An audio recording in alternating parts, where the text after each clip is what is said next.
Lo que ves en pantalla es la obra Sobre dos momentos, de Ennio Iomi, un consagrado escultor que, a pesar de su condición de artista histórico, de maestro, siempre buscó incomodar. No utiliza las buenas formas de la geometría, sino un ensamblado disonante capaz de expresar la realidad.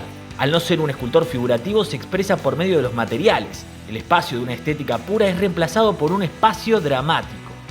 Otra interesante obra de arte que habita en este museo, que hoy es nuestra casa. Segundo bloque desde el Museo Nacional de Bellas Artes, estamos con Carlos Quintriqueo. Bueno, Carlos, mencionabas en el otro bloque esta cuestión de algunas relaciones que tienen ciertos sectores, mencionabas en este caso de Fuentes, con el poder. En tu caso, en su momento se habló de que había cierto amiguismo quizás con el MPN. ¿Cómo tomas esas críticas, esas declaraciones? Mira, a ver, yo, como siempre le digo, quien gobierna en esta provincia es el MPN.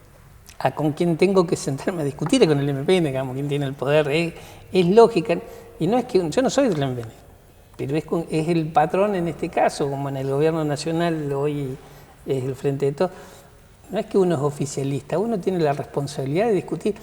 Y no todo el tiempo es estar en la rivalidad, sino, a ver, nosotros pudimos construir durante todos estos años 16 convenciones colectivas con mejora y terminar con la precariedad laboral dentro del Estado, o sea, con nuestros tires y aflojes, con momentos de mayor tensión y con momentos de mayor diálogo, de poder avanzar.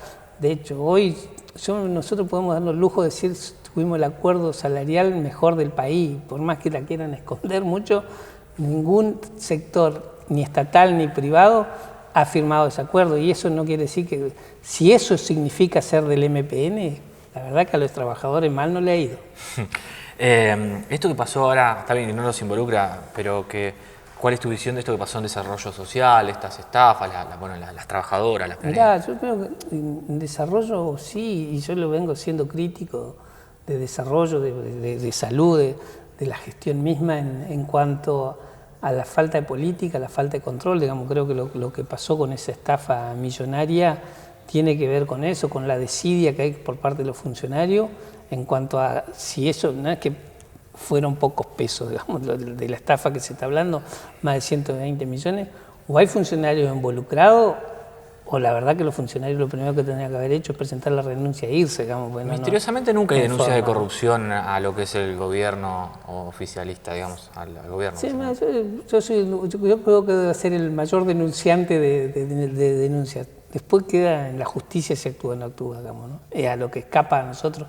Sí, yo puedo mostrar todas las denuncias que he hecho por corrupción, inclusive la que fue más notoria en su momento de la extinta hoy subsecretaria de Educación, Patricia Ruiz, cuando fue que comprobamos lo que realmente pasaba en el Consejo con la venta de leche, con la venta de distintas cuestiones, la corrupción que había en ese momento, ¿no? Mencionás entonces, o decías que debieran dar un paso al costado. Sí, por lo menos deberían haber tenido otra actitud y clarificar. Digo, ¿por qué? Porque se está trabajando y se está perjudicando a lo más sensible que tenemos hoy, los sectores más vulnerables de la sociedad, que son las compañeras o compañeros que les toca estar en un plan siendo estafados, porque no solo estafaban al Estado, digamos, ¿no?, sino que hacían esa maniobra, pero en definitiva a quien estafaban o privaban de ese recurso, de ese dinero, son a miles de trabajadoras o trabajadores que hoy están con una necesidad y una precariedad de tener un ingreso para sobrevivir. Digamos, se le está apropiando del ingreso que necesitaban para poder sobrevivir. Tema con la política mencionábamos recién, también se te vinculó, tenés afinidad, has tenido afinidad con el kirchnerismo, el Frente de Todos. Hoy por hoy seguís con ese lazo emocional. Yo soy afiliado al PJ, tengo afinidad con algunos más, con algunos menos. Creo, yo hoy no comparto muchas cuestiones del gobierno nacional y no es ser enemigo ni estar en otra vereda, sino que creo que lo sano es poder decirlo. Digamos, si no hay políticas de fondo de transformación para hacer un macrismo más prolijo, más ordenado, la verdad que eso no contribuye a nada. Digamos. O sea, lo que la sociedad en su momento buscó y votó fue que haya una transformación y se le devuelvan derechos y se pueda volver a otros tiempos que se vivió mucho mejor. Pero hoy hacer algo más prolijito y más ordenado, pero que la pobreza siguió creciendo, los tarifazos que van a haber van a ser tarifazos, pongámosle el nombre que querramos, pero van a ser tarifazos al bolsillo de los trabajadores. O sea, hay una serie de políticas que la verdad yo no comparto. Ahí me diste pie a algo que se veía. En el gobierno de Macri, por cualquier cuestión, había movilizaciones. En general, hablo a nivel nacional. ¿A este gobierno, por ser peronista, se le perdona más? Sí, creo que es un error. De eso soy crítico. Creo que al gobierno que va contra intereses de trabajadores hay que movilizar. Y vuelvo a repetir, no siempre es en contra, sino es decir, mira, y los peronistas lo saben, cuando en este país hubieron la mayor cantidad de crecimiento en derecho fue con el peronismo. En este país la mayor cantidad de huelgas que se le hizo fue a Perón. Entonces, ¿por qué? Porque a los gobiernos populares vos le reclamás derecho y conseguís derecho. El problema es el error de no reclamarle creyendo que se está en contra, digamos, ¿no? Si vos lo que estás reclamando para afianzar derechos, construir mayores derechos, ¿no? Bueno, pero lo que mencionabas en el otro bloque, que quizás hay otros intereses, quizás económicos, sí, personales. Bueno, después tenés otro, ¿no? A ver, uno, la política en general, tanto en el orden nacional y acá, bueno, acá en la provincia misma, donde nunca se pudo construir una alternativa. Digamos, si el MPN gobierna hace 60 años es porque la oposición trabajó de oposición durante 60 años. O sea, acá en Neuquén está muy marcado eso, ¿no? Está el oficialismo, que es el MPN, y después están quienes trabajan de opositores. Porque en definitiva lo que hacen es trabajar de opositores, meter 5 diputados, meter esto, conseguir 5 contratos, 4 plantas políticas. Ese es el fin, ¿no? Bueno, pero después los opositores terminan también aliados al oficialismo. Mira, después se hacen oficialistas, o sea, ¿no? O sea, está la memetización que después terminan siendo oficialistas. Entonces, es la culpa del MPN, no es la culpa de la oposición que jamás construyó una alternativa en querer ser gobierno, eso. ¿Opinión de Mansilla justamente aliándose al MPN, tenés? Y creo que terminó mostrando lo que ha sido siempre, ¿no? Porque, digamos, no se puede haber sido tan crítico. Si uno busca, nadie resiste un archivo, dice, ¿no? Si uno busca en los registros, era uno de los férreos opositores y hoy es un férreo defensor, digamos, ¿no? del MPN. La verdad que son cuestiones que él le tendrá que explicar a sus votantes, digamos, ¿no? Que cada vez parece que son menos. Bien, y pensás, con este panorama que hay a nivel nacional, apoyando a algún candidato, candidata. Yo creo que hay que ver primero cómo sigue este proceso, ¿no? Creo que lo que hoy está por suceder, donde se intenta proscribir a la vicepresidenta en futuras elecciones, creo que esta es la cuestión que hay que tener en claro en cuanto a la institucionalidad en nuestro país. Y eso sí amerita una discusión fuerte, no solo en el marco de las organizaciones sindicales, sociales, políticas, porque lo que hoy puede llegar a pasar realmente es un antecedente tristísimo, lamentable y que puede marcar hacia adelante un camino de no retorno en muchas situaciones de conflictividad en este país. Y acá a nivel provincial, bueno, todavía no hay nada definido, si bien hay un candidato que quiere el oficialismo, también hay otros que están queriendo ser.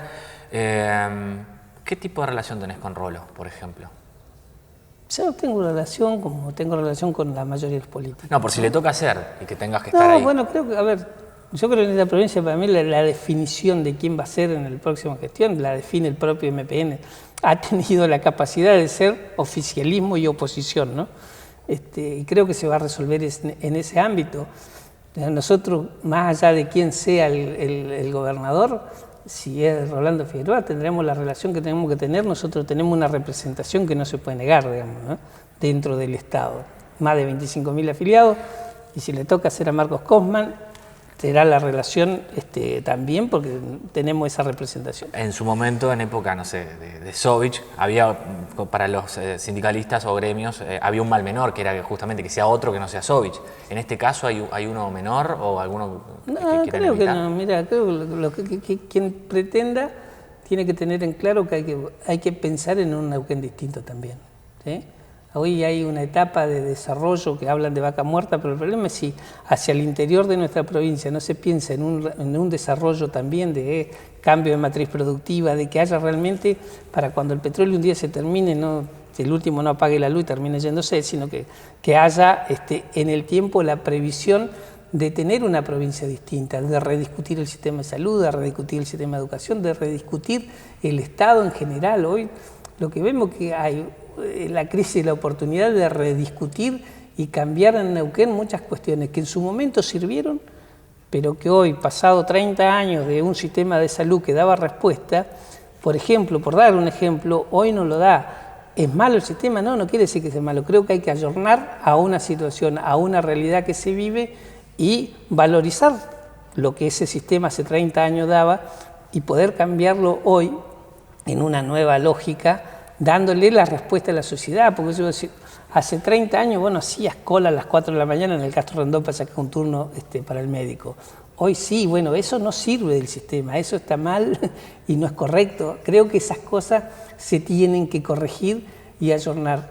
Bueno, una última a nivel nacional. Hay chances justamente que sea Juntos por el Cambio, quizás por el hartazgo de la sociedad, ¿no? A lo que hay, de que sea Juntos por el Cambio la opción o algo parecido.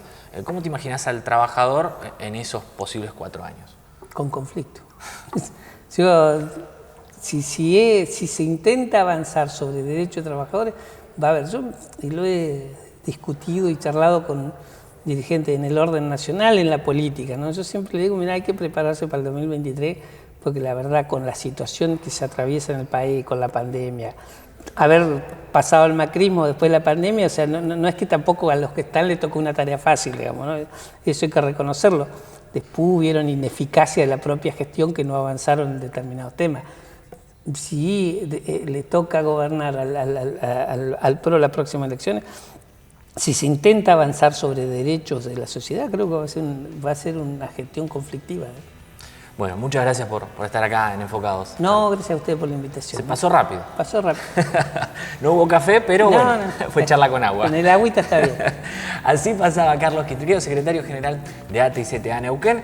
Ya sabéis, nos encontramos cada miércoles en la pantalla de Somos el Valle. La realidad cambia, depende del foco con el que la mires. Nos vemos la semana que viene.